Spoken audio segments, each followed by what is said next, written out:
Thank you very much for talking with this young man. Anytime, bud. Take me back. You hear that there's going to be a sequel, and you think what initially? We kind of always talked about it, so it wasn't really a big surprise.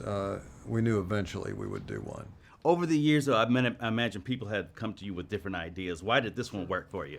Well, we actually got into it a few years ago when we kind of got the go-ahead to do another one, and 3 or 4 different ones were written, and we took great care because it's a sequel. You don't want to mess it up, and we just wanted to get something that captured the spirit of the first movie and yet had a new story and a couple of new characters.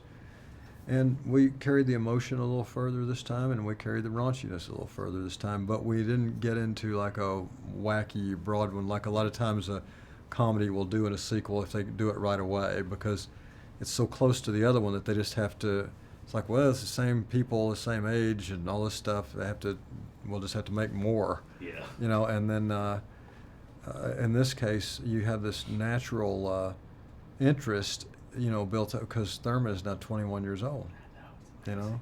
It's fantastic though to see him. It was really fantastic.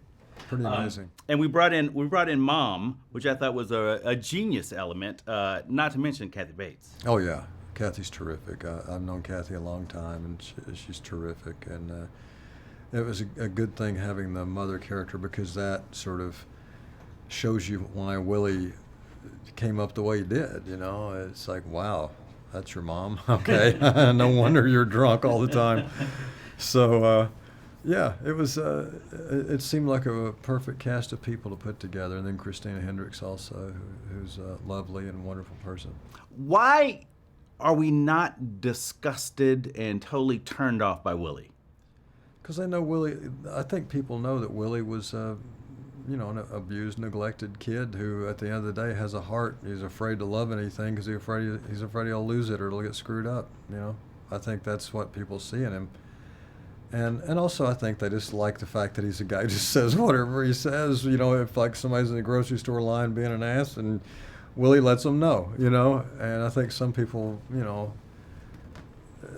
just enjoy, since we can't really do that, yes. They enjoy watching Willie do it. I think he's so cynical and just like a drunk. But he gets laid a lot. Like, good for Willie. Oh, yeah. Yeah, he's sort of the ultimate bad boy, I guess you'd say. Yeah, some women like that, I guess.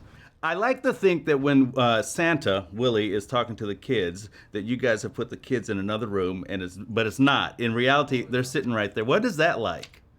On the first movie, in the very beginning, I felt a little weird. But when you play a part like this, you can't ignore the fact that you have to be that guy. You can't start sort of watching out for people. I mean, if you're playing a killer in a movie, you got to be one, and if you're playing a foreign diplomat, you got to be that. And if you're playing Willie, you got to be drunk and profane. I mean, you just have to jump in all the way, because you can't do 75% of a part.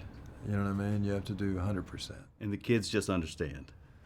Usually they're playing around and goofing off. They're not paying any attention to us. And then when they have lines, they're so concentrating on their stuff that I don't think they pay much attention to what I'm saying to them. But we did have one little girl that didn't speak English in this one. It was very funny when she got on my lap, and I didn't know she didn't speak much English, And when she started talking, that was a completely natural reaction, because I was like, what the hell is she saying?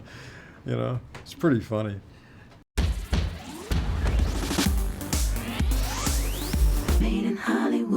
Thanks for watching this interview. As always, don't forget to subscribe and let us know what you think in the comment section below. For the next Made in Hollywood interview, click right here. Do it. Click it.